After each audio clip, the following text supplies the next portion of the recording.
everyone. Today we'll be talking about who needs a financial advisor. One thing I've always wondered, Dustin, is what if you think you don't have enough money for a finance? How much do you need? Yeah, that's a great question. A lot of people feel like, well, until I'm a millionaire, I can't really afford a financial advisor, and that's just really not the case. I mean, once you've saved, $100, maybe $200,000 in your portfolio, and now that means your 401k or stock portfolio or something you opened at the bank, just any investments that you've accumulated that reach about, let's say, $200,000.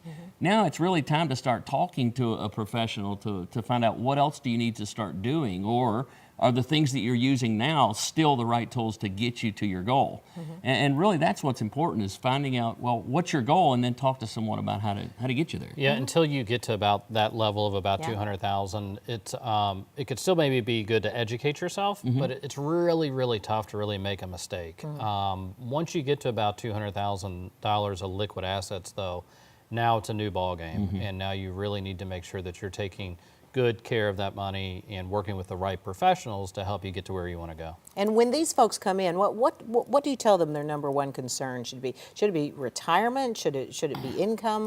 Well, what is it? Well, I was going to say, I'm sorry to cut you off there. I mean, number one right now, I've recently read an article that it is once again running out of money. Yeah. Is it? And you would think that the studies used to be, or the surveys used to say that it was dying, or in some cases public speaking. But now we're worried about running out of money. Now we're more worried about running out of money than we are passing away. And I think that, I think it's kind of good that we're worried about that. Not that it's good to ever worry about anything, but people should be focused on that, because other studies are showing that about 2 out of 3 individuals right now do not have enough money to maintain their standard of living and make it to their full life expectancy. And we're living a lot longer. And we're living a lot longer, which is one reason that's causing that problem or that issue. So you have really just 1 out of 3 individuals that right now are going to be properly prepared for retirement. 2 out of 3 are going to struggle at some point in the future. And what are your clients coming in and asking you about? Well, I mean, usually it has something to do with that, but a lot of times it's about retirement planning. When can I afford to retire? When should I take Social Security? Or, if they're fortunate enough to have a pension, when should I take the pension? And because generally there's lots of different options with each one of the things I just mentioned. Yeah. So it's so important to sit down and talk with someone that deals with these types of things on a daily basis, because different advisors have different skill sets, and depending on their goals would determine what type of advisor they would really want to use. Melissa, we talk all the time that retirement planning really falls into 2 very distinct phases. You have what we refer to as kind of the accumulation phase, which is when maybe some of our viewers right now are in right now, where they are working and trying to accumulate money and putting money aside each month in the 401k or IRAs, whatever it may be. And then at some point you start to get to this distribution phase, which is the second phase of your retirement planning. And you're thinking about your money and the way you view it, and obviously the investments that you're using really need to start to shift when you're about 5 to 10 years out from retirement. Because as you move into the distribution phase, the purpose of that money, which you're trying to accomplish, is now changing, right? As you're working and you've got 20 years to go to retirement, 30 years to go to retirement, you just want that nest egg to get as large as you possibly can, right? You just want to grow it. As you start to get closer to retirement, you've got this nest egg, however big or small it is. Now what that money needs to accomplish is changing. Now what it needs to do is provide you an income that you can't outlive. It needs to be able to keep up with inflation, maybe have some money left over for heirs and beneficiaries when you pass away. So as you move into your distribution phase, you need a different set of investments and tools in your toolbox that you're using. And in some cases, that means that it's time to maybe work with a different type of advisor, because there's a lot of financial advisors that will help you accumulate your nest egg. Right. And that's really important. And there's some that do a great job at that. But as you start to move into retirement, you really need a distribution expert to make sure that you can transition that nest egg into an income that you won't outlive. Make sure you keep your fees low, your taxes low, make sure money's left over for heirs and beneficiaries. And that's really a different set of skills that the advisor would have at that point. Sometimes individuals will try and work with advisors that'll claim that they can really do both sides. Right. And the analogy I use for that is it's kind of like going to your general practitioner that you go to for when you have a cold or you have some ailments. But when you need your knee operated on, you probably don't want to go to your general practitioner. Specialist. You want to go to a specialist, Right. And even though the general practitioner could probably operate on, I mean, they're licensed, right? They could read a book, they may do a few of them a year. That's not who I want operating on my knee, though. I want to go to the person that does, 10 or 12 of them a day for the last 30 years. And that's kind of the work that we do. And a lot of times individuals don't know when they're talking to either their current advisor or a potential advisor, they don't know to ask those types of questions. So that's why we created the guide, the consumer's guide to finding the right advice givers or the right financial professional for you at this particular stage that you're in your life. Because I think it is very intimidating to people. I mean, this is, it's like, if your home is your biggest investment, you try to find a great real estate broker to get the most money that you can out of your home. And if your nest egg is your biggest asset, then you want to find the right person. But on the landscape, it is intimidating to look out there and see all of these people. So I can find this brochure, this questionnaire on your website? Yeah, anybody that wants it can go to our website, swdgroup.com, and request it. We're happy to send it out to anybody that's watching the show here today. But in particular, those that are within 10 years of retirement, everybody can benefit from it. But we really wrote it for those that are going to be about 10 years out from retirement or a few years out from retirement. Anybody within that time frame, that's who's going to benefit from getting the guide the most, and we really recommend that they pick it up. All right, and here it is from Strategic Wealth Designers, a guide to finding a financial professional. If you're 10 years out, if that is you, this is it. If you want more information, you can visit swdgroup.com, and stay tuned for more Strategic Wealth with Matt Dicken right after the break.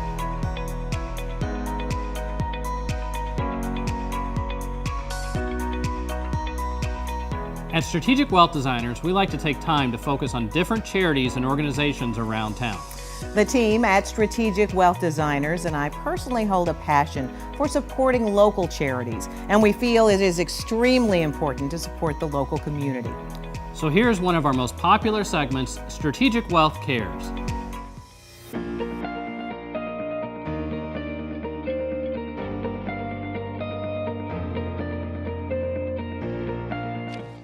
Today, we want to welcome representatives from a relatively new and innovative nonprofit right here in Louisville. And I had the chance to visit The Table a couple of months ago and was so impressed with the concept and wanted to let everyone know about it. First of all, we should say The Table is a restaurant, but it is so much more. And with us today is Tara Mattingly and Laura Roundtree. And I want to start with Laura. You're the chef at The Table. Tell us what The Table is as a nonprofit. So we're a restaurant that started to feed our neighbors and just love our neighbors. Just a place where anyone can come and have a good meal, a good tasty meal. And when you say anyone, I mean, I was there, and there are prices on the menu. And how does your pricing schedule work?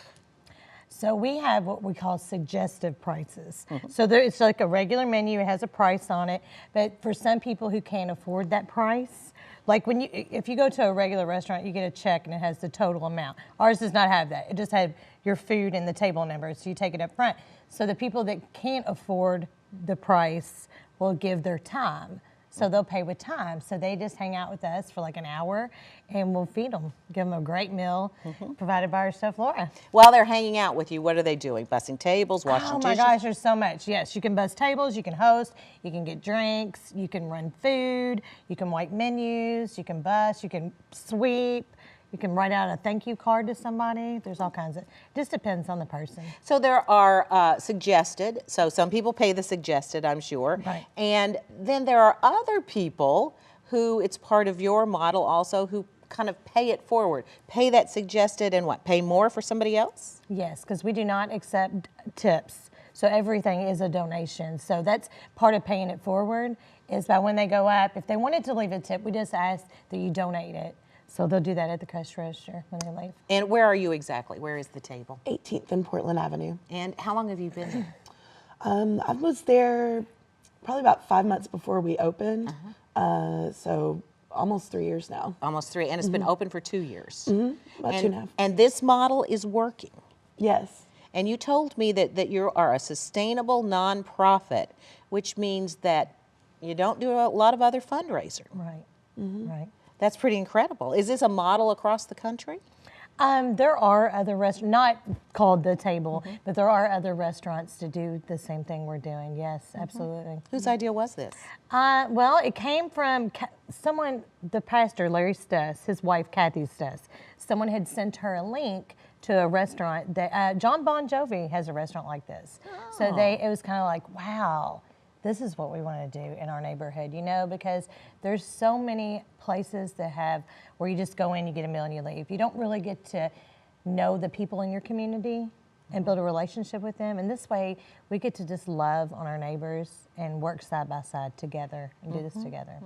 And you can also volunteer here, correct? So if I don't really want to eat maybe, but I want to volunteer every day, and that's how I would help you guys out, correct? Absolutely. We have, Laura has certain people that come in on Monday, they come in, and she looks forward to those people. And they and those are the people that just want to hang out and do prep with Laura. So they hang out. Yeah. Yeah, we've had some folks that have been with us, really since we've opened, and, they sort of made a commitment to, personal commitment, we'll come in every Thursday or we'll come in every Wednesday, and, it doesn't matter what your skill level is, you can come in and volunteer, but the folks that have been coming in for a couple of years now, they're kitchen workers. They work in the kitchen, and we have people that wait tables and they use the iPads, and I'm glad to hear. I used to be a waitress. I think when I was young, it was called waitress. I think it's called server now. Right. Yeah, right. But I was pretty good, if I say so myself. So I can come in and wait tables, right? that would be awesome. Yeah, I'd like to do that. But let me ask you the more serious question about the person who's hungry. They need a meal. Do they have to come in and say, I'm hungry, I need food, and what is your process to help them with their dignity and also get a meal? So when they come in, usually who, because the way they hold their head down, but by the time they leave, they're smiling. Okay. But when they come in, they'll be like, hey, I heard you can come in here and work for a meal. And we're like, yeah, well, come on in, and I'll give them a sheet of paper and they just fill it out with a little bit of information. And then they have to learn kind of about the health and safety of being in a restaurant, working with food. And then we get them a t-shirt and we'll be like, okay, let's go. Let's hang out, let's work. And that's it. And they work for like an hour. It's really important to us too that, there are a lot of places, and I'm really grateful for them, where you can go and get food, food pantries and soup kitchens. But it's really important for us that our neighbors that come in that might not necessarily have money to eat in a regular restaurant, that they can come in and have the full experience. So it really doesn't matter how you're paying when you come in. You're going to get the full treatment. We wait on you, take care of you, and the people that come in quite a bit, they become like family, and it's. Like she says, people leave and they're happy because we're not just throwing food towards a hungry person. We're really getting to know a person and providing an experience in a community. Right now, open for lunch only. Yes. And I can tell from you two that it gives you joy as well. All right. Thank you very much. It's an interesting concept, and it was a great experience. I love the food. Awesome. Thank you very much. And that has been The Table. It's in the Portland neighborhood. Check it out. It felt like, and they do not want to go through that again. So they're just concerned of how do we project this or how do we predict this. And Hi, and welcome back. We're going to spend a little bit of time talking today about risk analysis and really understanding where you are versus where you're comfortable with. Matt, we have a report at the office we talk about called the stress test. And when we say that word, a stress test, and I don't know if you've ever had one, but I have. I actually have, yeah. They put you on a treadmill and run you to death, right? Yeah. And basically what they're doing is they're looking, is your body going to fail? Is there any vulnerabilities within your body that they can see in a controlled environment? So it's named a stress test on your portfolio, but we don't really put it on a treadmill, but what is it? It's not nearly as rigorous, right? So, well, Dustin, one of the questions we get from individuals often is when they look at their portfolio, they'll kind of say, well, I look like I'm diversified, or I've been told that I'm diversified. Right. But I really don't know what the impact's going to be if we were to have some sort of a market correction or a market meltdown like 2008. Yeah. And that's really concerning to individuals as they get closer and into retirement. They don't want to go through that again, right? They remember what it felt like. Yeah. And they do not want to go through that again. So they're just concerned of how do we project this or how do we predict this? And because nobody really has a crystal ball, what you have to do is really analyze things through different scenarios. So we have software in the office that we've invested in where we basically can analyze up to 1,500 different scenarios. Now, usually when we run the analysis, we don't give people, well, here you go, here's 1,500 scenarios to look at. But we'll pick maybe 3 or 4 or 5 or 6 of the more common scenarios individuals are concerned with, or just whatever they tell us that they want. So scenarios that we'll usually take a look at are going to be things like, what if we do have a market correction? Or, we can even analyze some good things. What if unemployment continues to go down, or GDP unexpectedly takes off and goes up? What if we go some negative things, or what if we go to war with Iran or North Korea, or the different impact of different things, and we can basically project what that impact will be on their portfolio specifically. You can talk with different individuals or advisors, and they can kind of say, well, if GDP goes up or goes down, then we think the market will grow 5% or drop 2%, or but you don't know how that impacts you. Right. And your scenario, because everybody is unique. It's almost like a snowflake, right? I mean, some people are going to have more bonds than stocks, or vice versa. Some people are going to have more cash than others, and everybody has different risk tolerances. So we can basically analyze all of those different things and show individuals exactly what the impact would be on their scenario. I had a gentleman speaking on that. He was working back in 2008. This is about a year ago, and this gentleman had just retired. I mean, he was a month into retirement when he came to see me. Yeah. And back in 2008, he had lost 40% of his portfolio. And he came to one of my workshops, and he ended up wanting to make an appointment with us. And he came in and said, Dustin, the reason I scheduled an appointment is every month the balance of my account is going up and down. And he had told me, he said, listen, I went to go see my advisor, and I told him I wanted to be conservative. So his advisor moved him, and he moved him into a portfolio that was literally called conservative portfolio. Okay. Well, we plugged it into our software, the stress test, and we ran it against 2008, and he had 48% potential loss in that scenario. So what we found, he had more risk than he did back in 2008, and here he's now retired. Right. So, I mean, you can imagine the shock that this gentleman has when he finds out. I mean, here he tells his advisor, I want to be conservative, and he's now in an aggressive portfolio. Yeah. How important do you think it is that viewers really get an understanding around how much risk they have? Well, I mean, fortunately for him, he came in and that was identified, right? And we were able to fix that before it was too late. But those types of scenarios can mean the difference between success or failure in retirement. Yeah. I remember vividly individuals back in 2008, 2009 timeframe.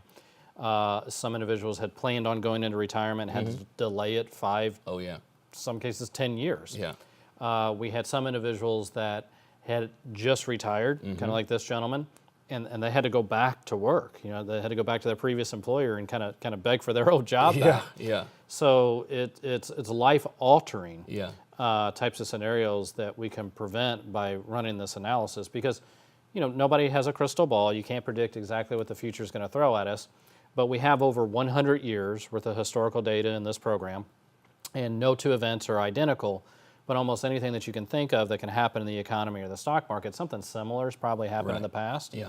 So we're able to see what the impact would be. Now, when we run the analysis for this gentleman, it showed he could lose as much as 48%. We're not saying that's exactly what would happen. Yeah. We want to be in the ballpark, right? Whether he would lose 48% or 43% probably doesn't really matter, right? Yeah. It was showing that he would take a very significant loss, and we were able to adjust things and fix that for him. Yeah. So I think it's incredibly important, really, for anybody, but certainly anybody that's already retired, living on the portfolio, the performance of it, or anybody within 10 years of retirement. We mention it all the time, that if we go through a correction, and I don't know when there'll be another correction, hopefully never, right? But we just know that's not realistic. So the problem is, though, when you go through a correction in the stock market, the average amount of time that it takes someone to recover from that is 7 years. just to break even. Yeah. And I'm not even factoring in inflation. That makes the scenario worse. 7 years is the average. Now, sometimes it's shorter than that. Yeah. But other times it's longer than that. The longest it has ever taken is 18 years. Yeah. Just to get back to even. So if you're closer into retirement, you don't have 6, 7, 8, 9, 10 years to sit around and wait and hope to get back to where you are today.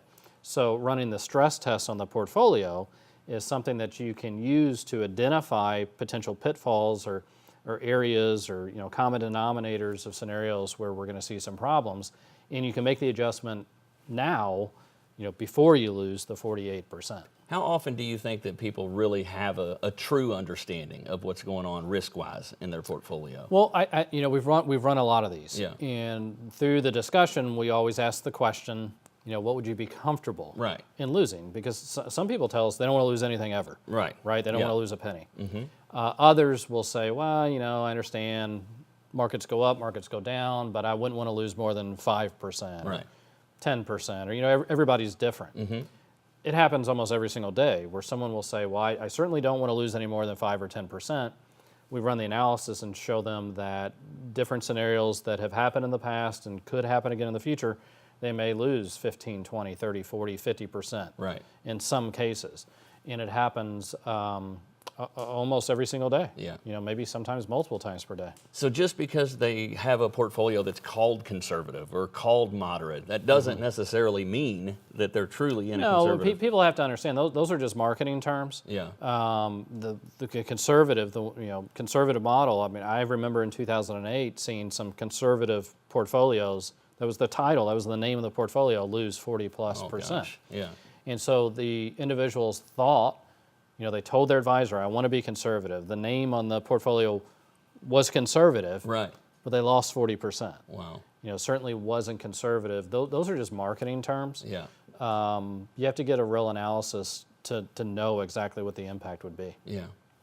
So if you have any questions or concerns, or every month you're seeing the value of your portfolio is constantly going up and down in value, give us a call at the office and we'll be happy to run a stress test for you. Can be a viable option, but I think if you have more than $100,000, then you may want to consider some other options within that 401k. There's an option within a lot of 401ks that I know that has become very, very popular over the years that I want to share a little bit of information on. And what I'm talking about are life cycle funds. It's become a very easy way within 401ks to make your selection. Now, some life cycle funds or age-weighted funds, depending on where you might work or where your 401k is currently, will have sometimes a year assigned to it, meaning that's your target date as far as when you plan on retiring.